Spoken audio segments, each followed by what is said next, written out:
ocasião, o Sr. Reitor também como colega neste momento, que me dá essa honra, e cumprimento obviamente o auditório. E sem mais delongas, sem mais demora, passarei então a apresentar o trabalho que preparei. Da micro à macro escala, dizer Fátima 100 anos depois. Quando, em 1917, 3 crianças de Aljustrel, lugar da freguesia de Fátima, do concelho de Ourém, na época diocese de Lisboa, se viram protagonistas de uma história maior, não imaginariam a escala do fenómeno humano que Fátima viria a constituir. Catapultados da comum história biográfica, que apenas a memória familiar e a memória da localidade poderiam guardar durante 2 ou 3 gerações, catapultados para a história de uma comunidade mais lata, que necessariamente fez entrelaçar o que disseram com a história nacional e depois mundial, Jacinta Marto, Francisco Marto e Lúcia de Jesus dificilmente se aperceberam de que a sua biografia deixaria de interessar apenas à micro-história, mas também à chamada macro-história, para usarmos as expressões timbradas no seio da reflexão historiográfica em que foi pioneiro Fernand Braudel.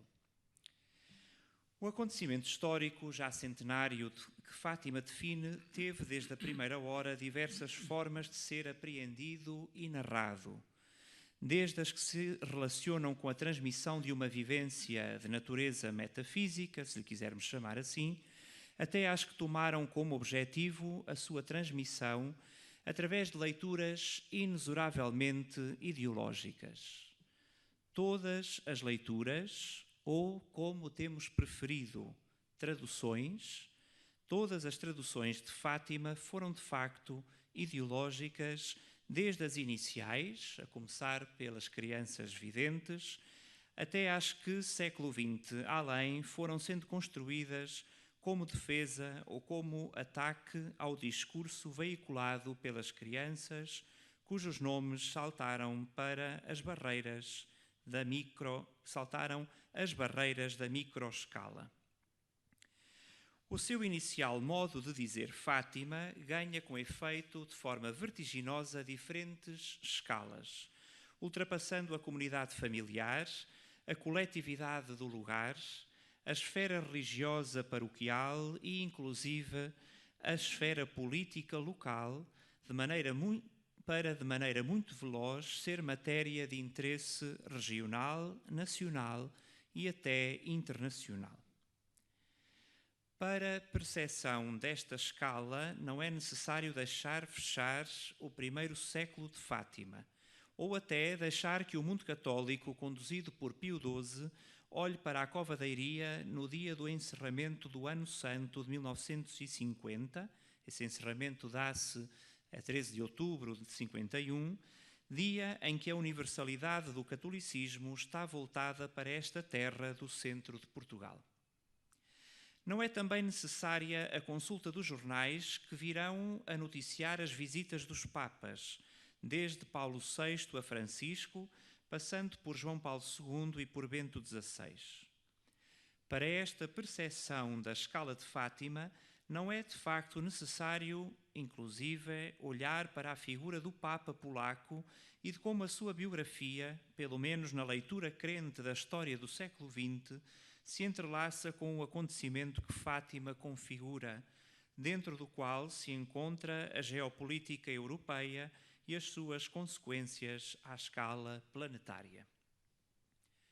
Com efeito, todo este caminho de Fátima pode ser lido com a lente da macroescala logo naqueles 5 primeiros meses que medeiam entre maio de 1917 e setembro desse mesmo ano. De facto, assim o provam os documentos, desde o registro do interrogatório às crianças, o primeiro deles datado de finais de maio de 1917, até à carta que António Ferreira de Andrade, soldado de Barcelos, que no dia 4 de setembro desse ano, desde França, quer saber o que se passa em Fátima. Desde estes registros, ou a partir destes registros, temos fontes que deixam clara esta escala de Fátima, escala que levará a múltiplas traduções do fenómeno inicialmente traduzido por aqueles improváveis protagonistas, filhos de uma terra sem qualquer expressão social, económica ou política. Dizer improváveis protagonistas não é dizer protagonistas pobrezinhos. É diferente. Podemos depois debater o assunto. Assim, sem que estivesse fechado o ciclo das chamadas aparições, em apenas 5 meses assiste-se a essa Fátima desenvolvida no lugar da freguesia, na sede do concelho, na capital do distrito, no plano do parlamento, nas trincheiras da Guerra Mundial. Evito aqui a citação dos documentos, mas apenas para termos noção, se a primeira aparição aparece datada de maio de 1917, sabemos que em agosto, e portanto estamos na esfera da localidade, em agosto já o foco de atenção era a sede do Conselho, porquanto o administrador do Conselho de Ourém leva as crianças para serem interrogadas do ponto de vista institucional em Vila Nova de Ourém. E a partir daí passa o tema para, de facto, a capital do distrito, Santarém, e chega mesmo ao Parlamento do país e depois, como há pouco aludia, às trincheiras da Grande Guerra. E pouco depois se verá essa Fátima nas decisões da Igreja em Portugal, a Roma ligada pelas naturais redes organizacionais em que o catolicismo assenta. Falamos das relações entre os bispos e Roma e da necessária atenção dada a estes fenómenos a partir da Nunciatura Apostólica. Se mais nenhum indício existisse, as fontes jornalísticas revelam bem como o episódio vivido na charneca de Santa Iria, os jornais da altura dizem muitas vezes o nome trocado, não lhe chamam Cova da Iria, mas Santa Iria, também para vermos como de facto não era um topónimo assim tão conhecido no país. Portanto, as fontes jornalísticas revelam bem como este episódio vivido em Fátima depressa ultrapassou as barreiras das circunscrições civis e religiosas, chegando do Algarve ao Minho, para fazermos uso da expressão do jornalista do século, e aos mais longínquos lugares do Portugal de então, documentando-se assim como a notícia das aparições chega a todos os distritos de Portugal continental e insular. Se quisermos fazer um mapeamento das notícias de 1917 sobre Fátima, temos claramente documentado que era já conhecido em todo o país, mesmo no Portugal insular. Apenas há uma exceção para a prova documental em relação ao distrito de Bragança. Não conseguimos encontrar jornais em Bragança que falem de Fátima, mas não acredito, é inverosímil, que não existisse notícia de Fátima no distrito de Bragança. Desde então se começou a dizer Fátima, assumindo-se nessa forma de dizer uma tradução do fenómeno que pode sintetizar-se do seguinte modo, a partir do exame ao que poderemos chamar de Biblioteca de Fátima, isto é, dos livros sobre o tema, que para este exercício convocamos e que poderão ser agrupados do seguinte modo, a fim de pulsarmos os interesses temáticos que Fátima produziu no pensamento dos autores, e logo a partir da década de 20. Apenas para enunciar as temáticas dos livros sobre Fátima, que a partir da década de 20 se vão consubstanciando, elenco aquelas que nos são fáceis de detectar. Em primeiro lugar, a narrativa ou a descrição do fenómeno das aparições e dos seus protagonistas. Depois, a própria biografia dos protagonistas. Também as leituras de Fátima como depósito de uma mensagem. Fátima e o papado, a difusão do culto de Nossa Senhora de Fátima, os roteiros e subsídios para a vivência e conhecimento do lugar e do património que o compõe, a produção artística, as leituras não oficiais da mensagem, a literatura de debate, a reflexão polemista, os livros para crianças, documentos do magistério, publicação de fontes e também os trabalhos académicos de diferentes áreas de investigação. E por aqui vemos a escala que Fátima também atinge, também ao nível das academias. Digo de forma rápida as áreas do saber que se têm debruçado sobre Fátima. A geografia física, a geografia humana, a história da arte, a antropologia, etnografia, sociologia, ciência política, marketing, gestão, hotelaria, arquitetura, proteção civil, literatura, linguística, turismo, desporto, ciências da informação, teologia, ciências da religião, economia e provavelmente não serei exaustivo. Quer a diversidade epistemológica de olhares, quer a origem dos autores aos quais o fenómeno tem interessado, leva a concluir sobre essa macroescala de Fátima, porquanto a análise a essa biblioteca erigida a partir daquela primeira forma de dizer Fátima, que fora pronunciada pelas crianças de Aljustrel, faz observar áreas tão diversas como diversificado é o pensamento humano. A todas estas obras, que compulsámos a partir da Biblioteca de Fátima, do Santuário de Fátima, fundada em 1955, e que tem cerca de, neste momento, 6.500 entradas sobre Fátima, de entre as quais se contam cerca de 5.000 livros, a estas obras subjaz uma das seguintes teses fundamentais para abordagem e ou explicação do fenómeno. Por um lado, o assumir que Fátima se explica de forma sobrenatural no enquadramento de um sentir religioso institucional. É uma das teses que dá origem a uma boa produção daquelas obras. Outra tese é a que assume que Fátima é uma construção das crianças, seja por via da sugestão contextual de se enquadrarem numa cultura que propiciasse o fenómeno, seja por via da sugestão explícita, ou seja, da instrumentalização operada pelos agentes da hierarquia religiosa. Há ainda uma outra tentativa de explicação, que não tem muitos cultores, mas teve cultores aguerridos, que é o assumir que Fátima se explica através da gramática da paranormalidade, isto é, através da intervenção de seres que não são da ordem do sobrenatural, portanto não são anjos, não é a Virgem Maria, mas que a ciência igualmente não comprova. Também não se vêem, também não são comprováveis, mas é matéria que dá origem a teses. Grosso modo, as linhas de pensamento que subjazem a estes trabalhos podem esquematizar-se deste modo, não obstante os últimos anos tenham trazido outras preocupações que vão além da explicação do fenómeno, como sublinha Miguel Real, autor que também por várias vezes se mostrou interessado no tema.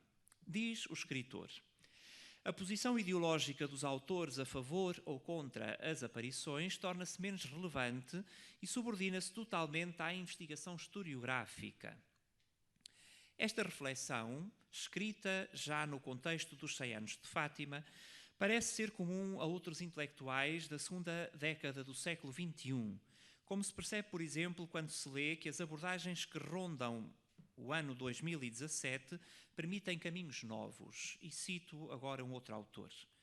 Já fora e longe do primarismo de certas versões ou concepções outrora correntes e dominantes, quer por impreparação ou simplismo, quer com objetivos manipulatórios, estas palavras são de José Carlos de Vasconcelos, portanto um autor que é obviamente insuspeito para falar da devoção a Fátima. Diz que, portanto, há de facto neste momento abertura de novos caminhos para olhar para Fátima. Embora menos confiado, acreditamos que para uma boa parte dos autores já seja assim. 100 anos envolvidos e analisados os diferentes discursos, apercebe-se o investigador de que talvez possa ter sido a peculiar escala deste acontecimento a alterar a forma de dizer Fátima. Uma Fátima que exigiu ser olhada no universo da ação e pensamento humanos a uma escala global. Isto é, e peço desculpa pela ligeireza do que digo, é de tal maneira monumental o que se passa em Fátima e o que Fátima traduz, que os investigadores são obrigados a olhar, mesmo que à primeira vista quisessem desviar os olhos. Com efeito, no quadro do cristianismo católico, uma boa parte da humanidade crente, e não só, olha para o fenómeno e entende-o como acontecimento global. Esta percepção, se já latente e dialogante em cada e com cada conjuntura ao longo das diferentes décadas que constituíram o primeiro século de Fátima, acentua-se sobretudo nas datas especialmente celebrativas do fenómeno. Cinquentenário das aparições, 75 anos das aparições e agora centenário das aparições, ou a quando de episódios históricos especialmente reveladores desse pendor global, porquanto façam intervir não apenas as comunidades, mas também os seus representantes máximos, em alguns casos, chefes de Estado, a começar pelo próprio Papa.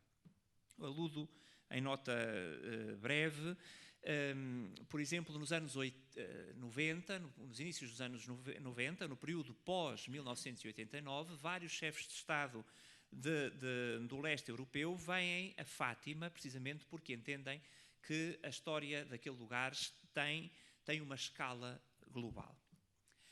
A forma de traduzir Fátima ao longo de 100 anos nos diferentes suportes comunicacionais, desde os periódicos aos restantes meios de comunicação de massas, até aos livros que compõem nas diversas línguas essa vasta biblioteca, até às manifestações artísticas ligadas às artes plásticas e às artes performativas, levou à construção de um dicionário sobre Fátima que está ainda por escrever.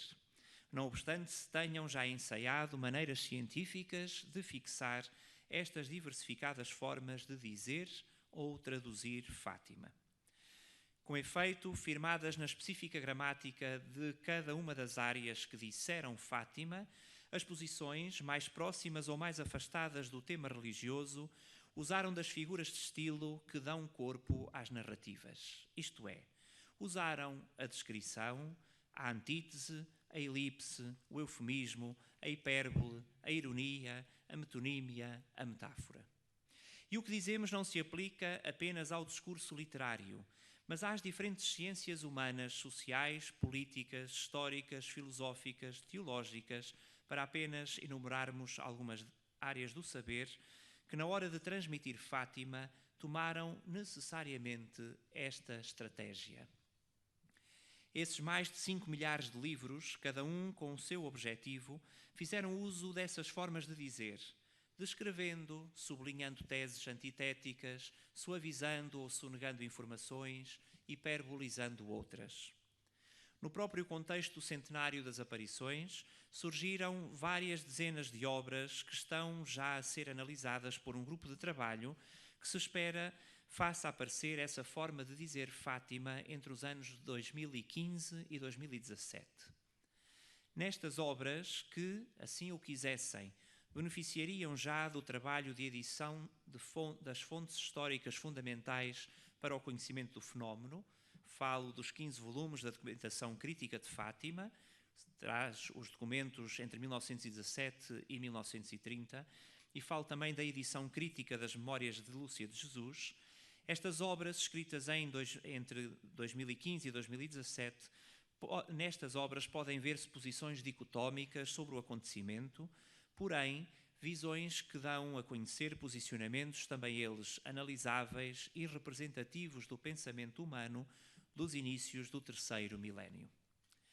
Se para alguns autores, 100 anos depois, parece ser necessário continuar a responder às perguntas iniciais sobre a sobrenaturalidade das aparições, para outros parece ter havido outro tipo de preocupações, sobretudo relacionadas com a descoberta da consequente ação humana relativa ao fenómeno que não deixou indiferente uma pléiade imensa de autores, não só nos anos do centenário, mas no longo tempo de Fátima.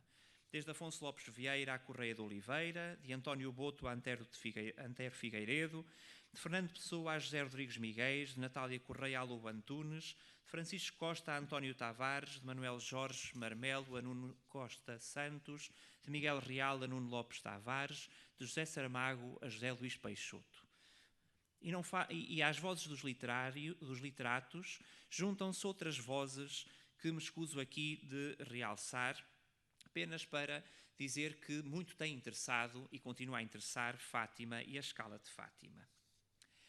A escala de Fátima é, não só por estes motivos, uma macroescala. Assim o entenderam vários intelectuais no ano em que olharam para um século e perceberam esse fenómeno histórico que Fátima define. Entre os restantes edifícios que devem elaborar-se a partir de vários universos, proponho um, que é o de se abrir a revista Fátima 21, uma publicação periódica editada entre 2014 e 2017, que pretendeu comemorar o centenário das aparições a partir das diferentes áreas da cultura. Embora consciente da limitação que esta fonte acarreta, por ser uma publicação oficial do Santuário de Fátima, o exercício, ainda que careça de confronto, pode ajudar a entender essa escala de Fátima. Não deixando efetivamente de ser uma coletânea de páginas construída no seio do Santuário da Cova da Iria, talvez possa fazer justiça ao observar que no seu interior se contam poliédricas vozes que, embora não seja expectável sejam críticas em relação ao fenómeno, também não se pode assumir que sejam favoráveis todas elas ao fenómeno pelas razões sociológicas inerentes a um lugar de massas que, por razões político-ideológicas relativas à conotação de Fátima com a ditadura de Salazar e do embargo cultural que isto traz, se têm mitificado e que é preciso desmitificar em relação a Fátima. Contudo, gostava de terminar dizendo a forma de dizer Fátima a partir dessas vozes que nesta revista se deixaram afirmar. Gianfranco Ravasi, presidente do Pontifício Conselho para a Cultura do Vaticano, lê Fátima como lugar materno da civilização europeia. Quase tudo o que está agora dito está entre aspas, como perceberão. E António Marto, ainda antes de ser nomeado cardeal, afirma que Fátima continuará a acompanhar a história da humanidade. Apelo à comunidade e à humanidade, nas palavras de Tarcísio Bertone, antigo secretário de Estado do Vaticano, Fátima é também, segundo Salvatore Rino Fisichella, um lugar que fala de evangelização. Provavelmente a partir dessa fortíssima, é a expressão de Manuel Clemente, dessa fortíssima mensagem de esperança. É a expressão agora de Angelo Sodano, secretário de Estado do Vaticano entre 91 e 2006. Daqui, de Fátima, segundo Piero Parolin, o atual secretário de Estado do Vaticano, sai o grito de uma fraternidade ferida. E aqui, na avaliação do teólogo italiano Pierangelo Sequeri, vê-se um modelo em Fátima, um modelo eclesial para o futuro. Isto são as vozes da Igreja, mas há outras vozes de fora da Igreja. Ponho aqui uma a fazer a ponte. No campo das artes e da reflexão sobre o ser humano, José Tolentino Mendonça defende que Fátima desenvolve horizonte. E o músico James Macmillan, uma das grandes autoridades da música atual, diz que em Fátima se faz música bela e funcional. Prescrutaram também Fátima o Prémio Pessoa do ano de 2014, Henrique Leitão, para o qual Fátima, e as palavras são dele, desarma os modernos do século XX. E a voz política de Zita Seabra afirma que Fátima é o espaço de questionamento à não-crença. Para Laurinda Alves, jornalista, Fátima proporciona a viagem mais leve de todas. E para a jornalista Paula Moura Pinheiro, Fátima é um assombroso espetáculo de humanidade. Maria de Jesus Barroso, no seu último texto, publicado já depois da sua morte, falará de Fátima como ícone de história impressiva e comovente. E a escultora Clara Meneres define este topónimo e o que ele representa como polo estruturante de Portugal e do mundo. Talvez por estas razões, o historiador Manuel Braga da Cruz diga o que já António Marto referia, de forma mais sintética agora: Fátima vai continuar. E Marcelo Rebelo de Sousa, Presidente da República Portuguesa, afirme que Fátima é urgência de não desistir da paz. Também Adriano Moreira e Eduardo Lourenço, dois dos mais respeitados pensadores do Portugal contemporâneo, se referiram a Fátima. Para o estadista, Fátima é um dos lugares do mundo de mais forte inspiração. Para o filósofo, Fátima é um caso único e hoje universal. Concluamos. Concluamos sobre a micro e a macro escala de Fátima. E a conclusão é a primeira frase desta intervenção. Quando, em 1917, 3 crianças de Aljustrel se viram protagonistas de uma história maior, não imaginariam a escala do fenómeno humano que Fátima viria a constituir. Muito obrigado.